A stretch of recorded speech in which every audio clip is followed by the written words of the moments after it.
Hello, good evening, everyone. We'll just give it a few minutes with the game just to let people join the platform.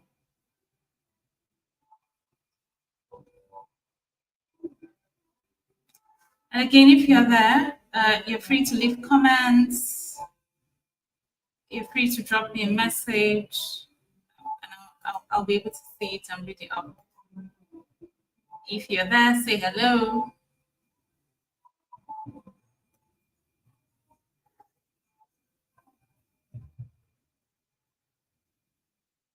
Okay, I see that 3 persons have joined. Can you please say hello on the comment section?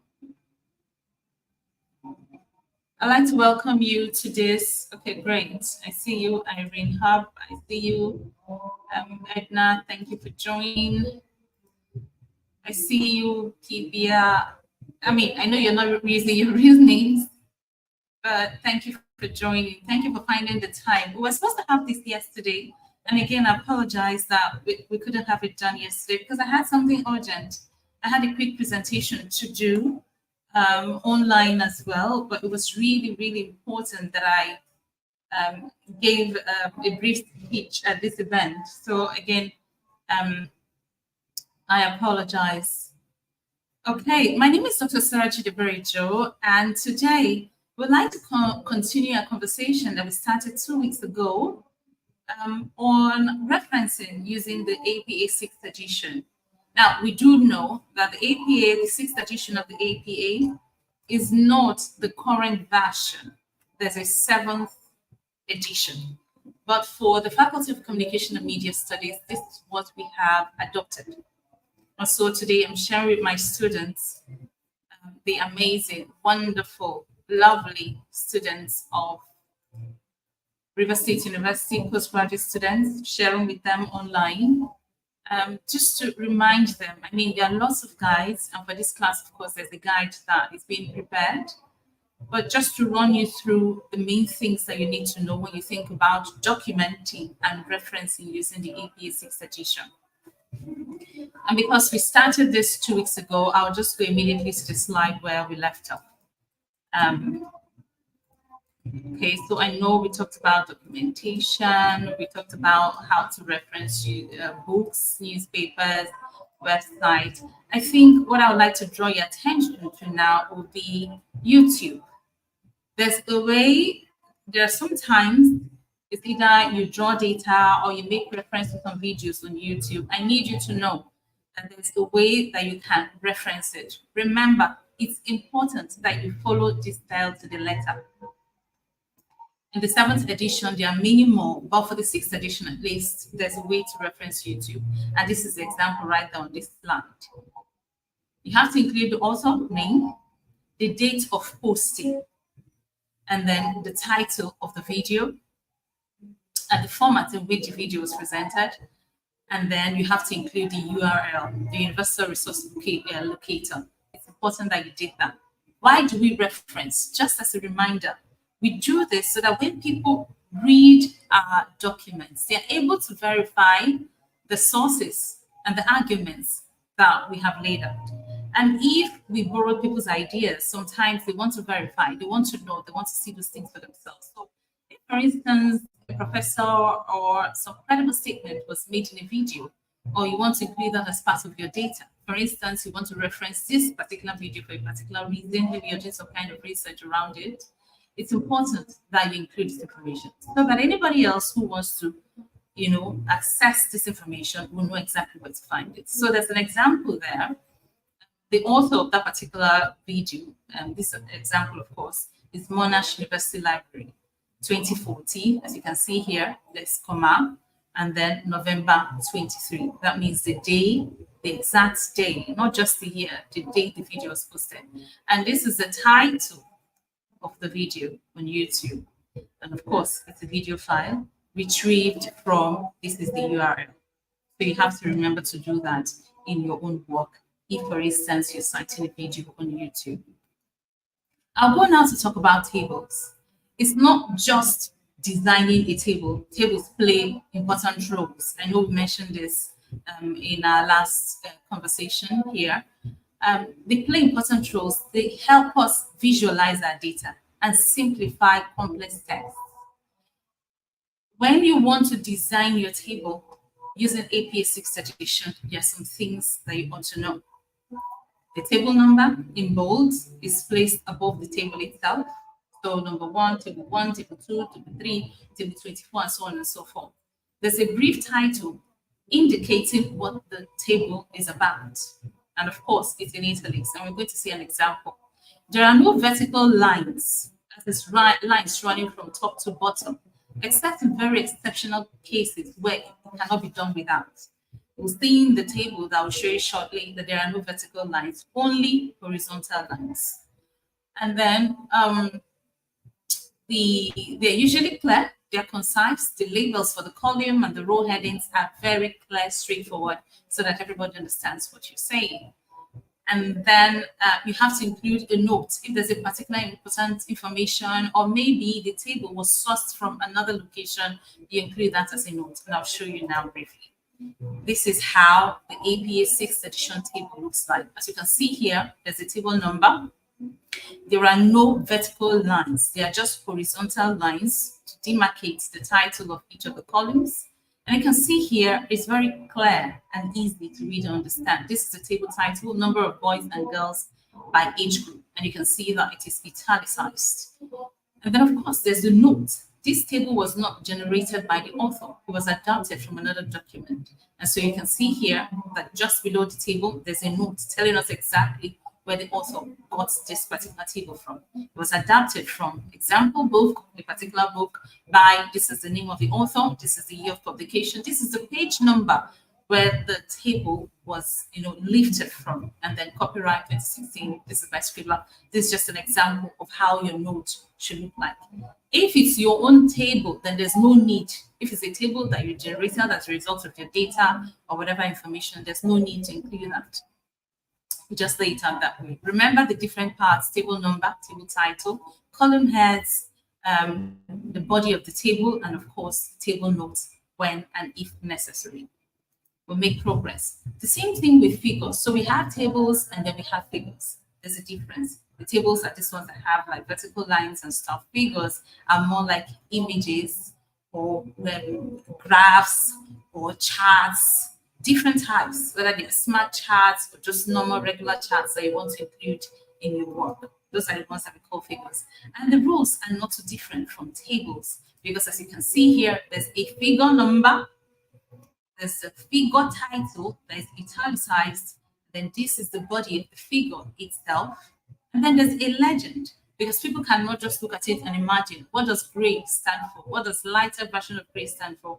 As you can see here, boys represent the gray, very deep gray lines, and then the lighter shades of gray represent girls. So for your figures, you need to include something called a legend. And I know that most of you know this, I'm just reminding you. And then of course, you see here that there's a note. Number of boys 30, number of girls 31, just to sum it up. So you include a note if there's any important, relevant information that you feel that your reader, your supervisor, your school, your faculty, your external supervisor needs to know about the figure that you've included. So remember, tables, figures, and the next example we'll look at now, what we call images. So for images, of course, again, remember, for every image, there has to be an image number, or in this case, a figure number, because an image is a kind of figure, right? And then there has to be an image title. What's the name of that image? If you've included, you're doing a research, for instance, about, say, let's say you're talking about Rivers State and you're addressing a global audience. It might be relevant for you to include the map of Rivers State or some images of things happening in Rivers State. For instance, today, the state conducted this marathon. Somebody may be looking at some of the things that the governor is doing and trying to write around that. And we want to include this. And you may have maybe obtained photographs, whether yours or from other people online, and you want to include it as part of your research work. That will qualify as an image. When you include it in your work, it's important that you include the figure number, you label it appropriately using italicized labels, and then a note describing what the image is about. These things look as though they're simple, or sometimes for some persons who are not very technical or who don't like obeying the rules, maybe a little bit complex. But please, I beg you, I would like to remind you that for the Faculty of Communication and Media Studies, this is the requirement, APA 6th edition. And it's not just about your in-text citation, it's about your reference list, it's about your images. They must follow a particular pattern, and it is compulsory. So please, you can come back anytime you like to look at these videos again, or because you have a guide containing some of the things I've explained here, just take the guide. It's going to be a very small text, like a companion, something you can carry along anywhere you're going and anywhere you're writing. And you can look through it and use it as a guide every step of the way. I will also, in addition to giving you a hard copy, I pray the printer finishes on time because I want it to be of a particular quality, really small, but really useful. I'll also be sending you the soft copy version so that if you're the type who doesn't like carrying stuff around, you also have the soft copy version on your phone or on your laptop, to help you. But for now, we make progress because I have to run you through all of this. And we have just a few more to go, by the way. Okay, now we get to the reference list. Remember when we started our conversation right in class? I said to you, when we talk about referencing in general, there are two things we do. We have the in-text citation, and then we have the reference list. The in-text citation is how you incorporate sources while you're writing within the main body of your work. The reference list is the list you generate that contains all the complete detail of the references you have in-text cited. And this is how it's supposed to look like. Remember when we started, 2 weeks ago, I told you how the reference list is organized alphabetically, and you apply what we call hanging indents. So as you see here, it begins here, but the second line is indented, and so on and so forth. As you can see here, it begins with A, B, and then it goes down to AD, and then all the way. And there are simple ways of doing this on Word. It's been very difficult to have postgraduate students or students in general who don't know how to solve simple problems. If you're using Word to type up your document or somebody else is doing that, and you encounter some kind of difficulty, very simple, just go on YouTube and ask a simple question. How do I resolve this? And it's done. How do I apply hanging indent on my reference list? You see a guide. But remember, these things have to be applied to the letter.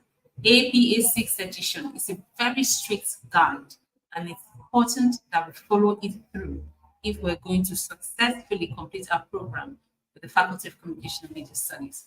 Okay, so now just towards the before I come back to the thank you page and all of that, I'd like to go to the very start and just remind us a few things that we've talked about.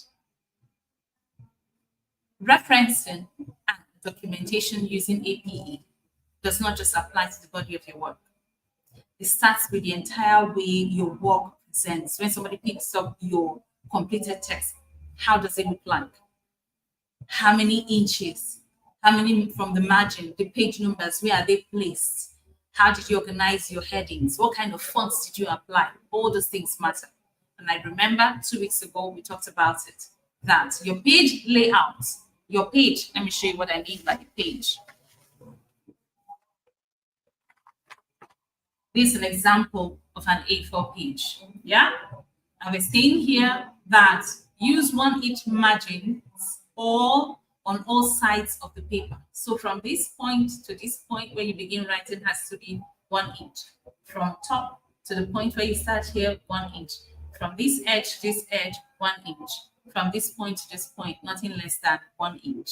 And you can organize this safely using Word, MS Word. And then the page numbers in the header. And I'm just going to show you the example that we included here. This is what I mean. Okay. This is where your page number, not below, not in the middle, not center up, to the right. It's important that it's here. And please make no mistake, sometimes some of your supervisors may not be very familiar with some of these things because they have their own styles that they're familiar with or they are used to. it's important that you please tell them that what you've been taught and what the faculty emphasizes is APA 6th edition, and that you must apply it. That's why you have your page number here. The page number, top right. And then you need a running head, a brief summary, or your title. If your title is not very lengthy, I mean the title of your thesis, or the title of your dissertation in case of master's students, or the title of your project.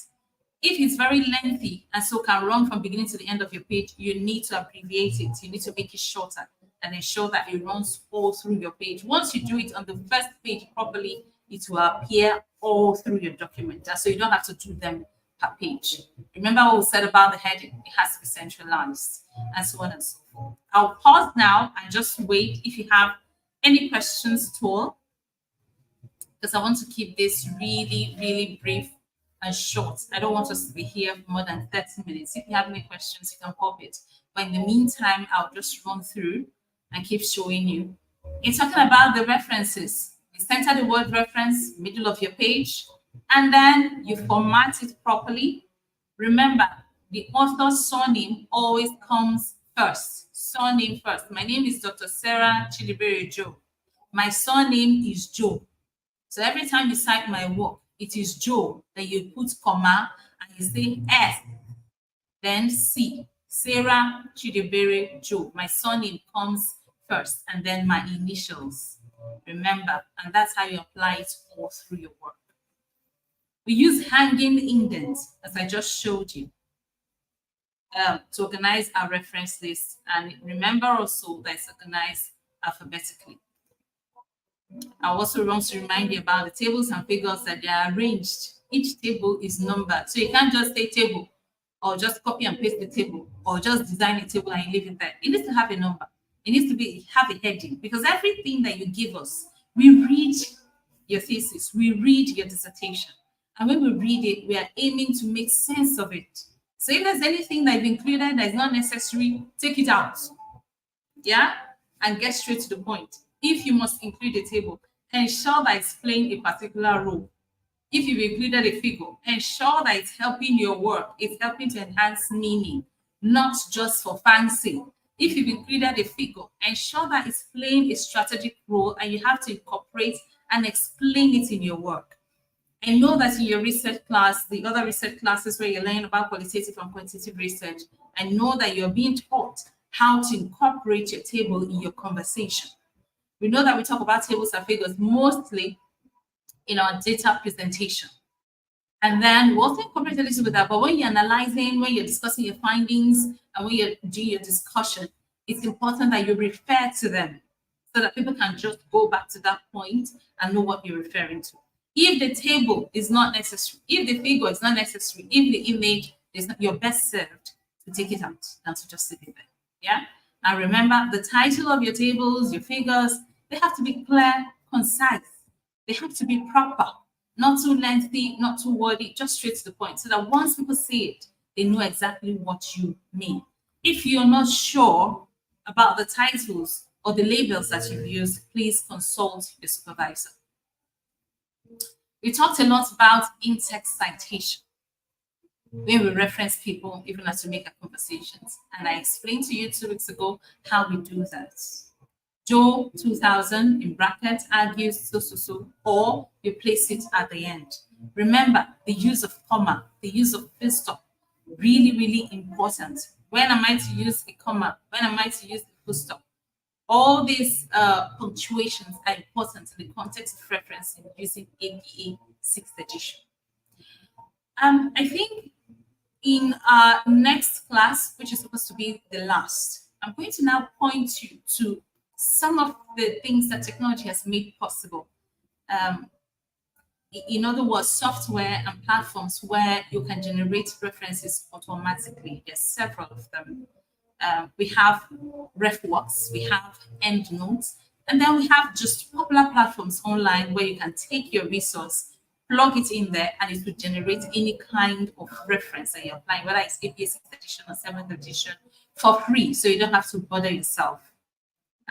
And then I'm going to send you a YouTube link for you to look at on how to use things like let me just check one second.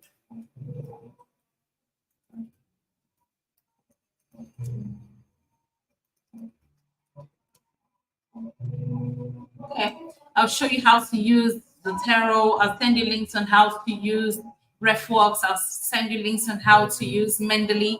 All these software and platforms can just help you. You don't have to bother yourself even looking through a guide. It will just generate it for you automatically. I'll find those resources and I'll share it with you because those are not things that we can run through in class. Okay, let me look through now and see whether there are any messages said. I'm still confused with the title page explanation. Okay, we'll take a look at that. Any other question? Yeah, somebody says that will link. Okay, I'm sure she's referring to the link, and the link will be very useful. Please, if you have any questions, pop them up. Okay, let me go back now to the slide on title page that she's asked about.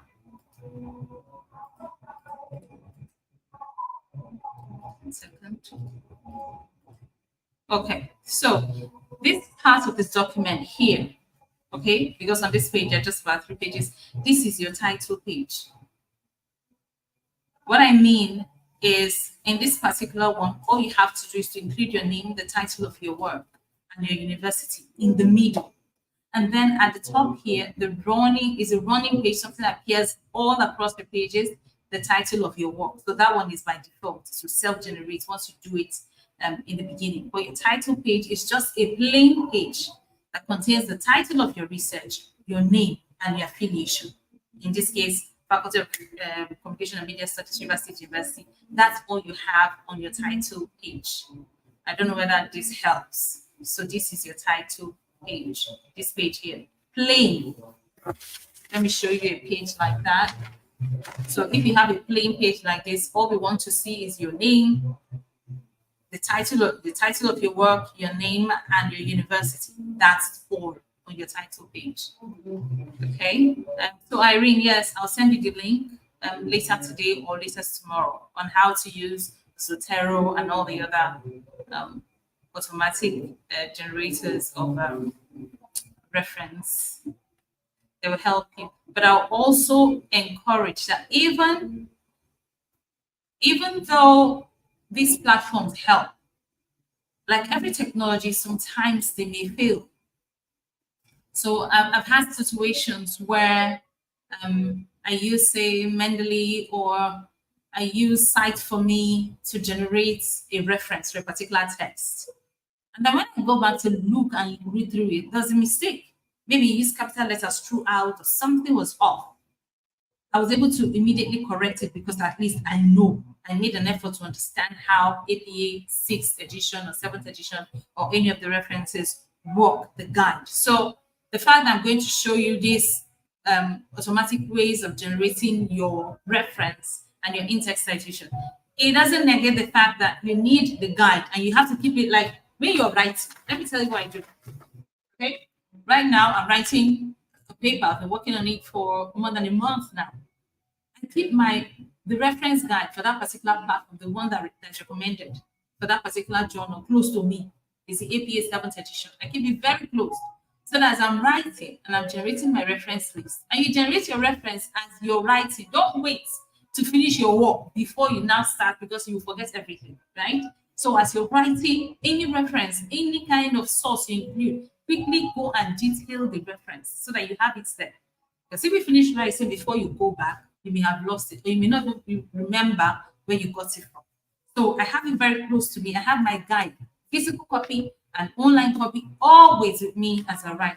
You won't understand how important this is until suddenly you submit your work. And then they ask you to go back and complete it just because you did not include one person that you in-text reference. The person didn't find it on your reference list. These things are really important. And I must warn, the River State University is changing. There's been changes with the postgraduate school. And right now, the university is edging towards excellence. So it's really, really important that I remind and emphasize that some of the things that people used to get away with poor referencing, poor documentation, just bringing haphazard documents, documents that they didn't read through themselves. They just talked to the supervisors. Supervisors were busy and they just say, oh, go. Because students bothered them, they'll just sign. No, your work is your business. You're responsible for it, not your supervisor. So when they call you, whether it's external supervisor or when you go at the faculty level or at the postgraduate school level, you're not going to say, oh, my supervisor said, no, it's you. It's your name on the document first before the supervisor. People understand how much pressure supervisor is under, and so they cannot look through everything for you because postgraduate students are not children. You're not undergraduates. You're not year one students.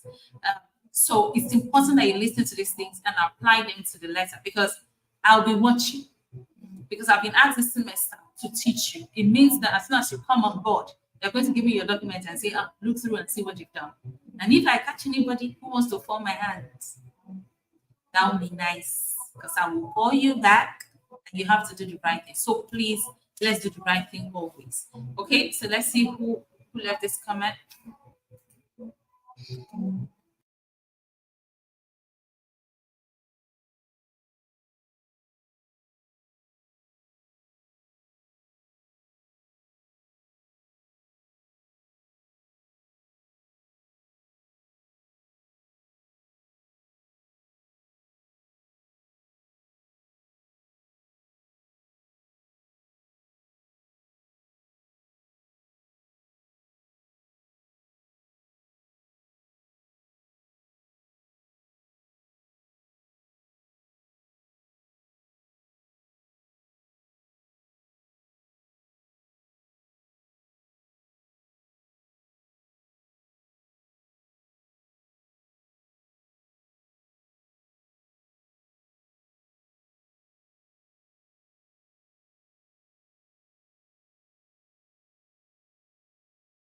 Make me proud. Please see.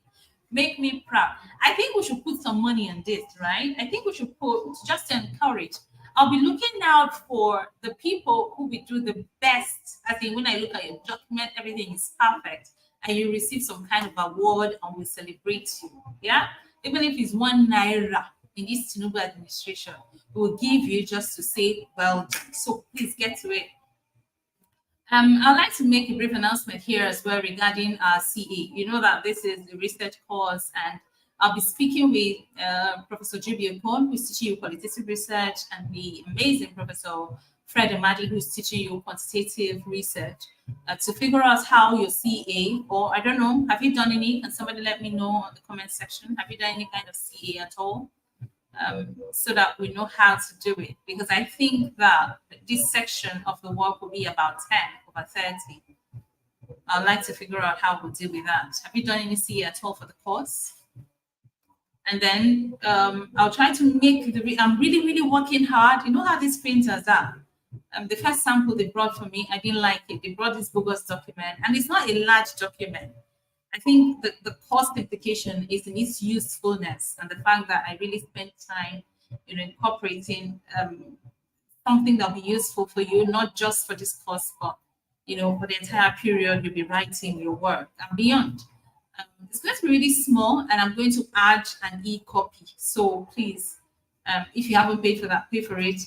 But I was talking about the CA. I would like to find out. Let me see. Okay, Uge says we haven't done any. Can somebody else confirm? Maybe Uge was not in class. Okay, somebody says here, no, ma'am. Okay, so you haven't done. I'll find out from them how the CA will work and know what to do. And then towards your exam. Does anybody know, is the exam date out yet? Because for this particular part of the research course, we have just one more class. I'll work with Dominic to figure out whether it's better to have an online class or to come in person to have that one. It's just to have like a refresher and to guide you through the text. And I'd like to come when we have the text with us. So just look through it. And I don't think it's difficult. It's really simple. It's not difficult at all. Just follow the rules. The APA is just a bunch of rules. Once you know the rules and apply them, you're good. Okay? I haven't seen any other question, and I would like to begin to wind down now because it's supposed to be a 30-minute session. Are we okay? Do we understand at least at a very basic level what all of this is about.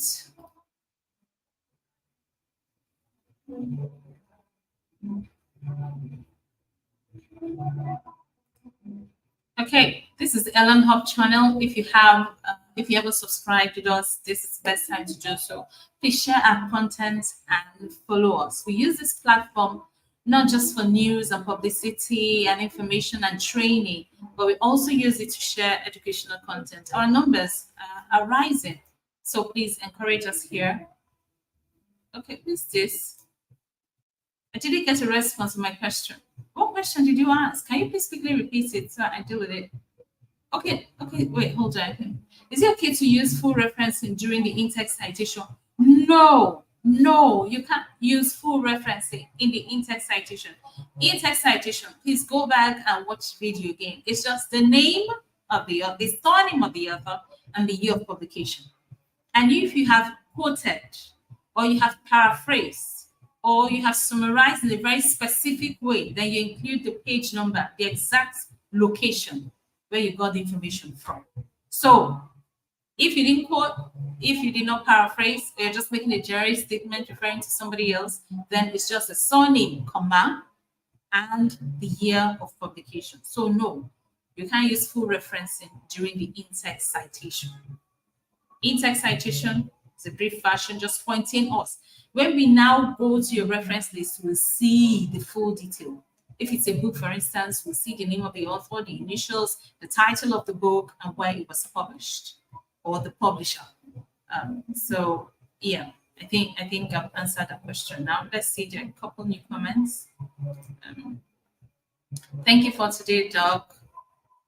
Thank you, Doc. Okay, thank you, guys. I really appreciate you. Thank you for finding the time to come to allow us to do this. There are 33 persons here, and I'll expect Dominic to send me the attendance. I won't be holding anybody tough on this particular session because we changed the dates, and who knows, people had other plans or something. But they can always come back to watch it. But please, I need the attendance for the first class that happened 2 weeks ago. Thank you, guys. Have an amazing weekend. And if you have any questions you don't want to pose here, you can always do me a DM or ask it on the general platform where we all are, and I'll respond. Thank you so much. God bless you. Have an amazing weekend.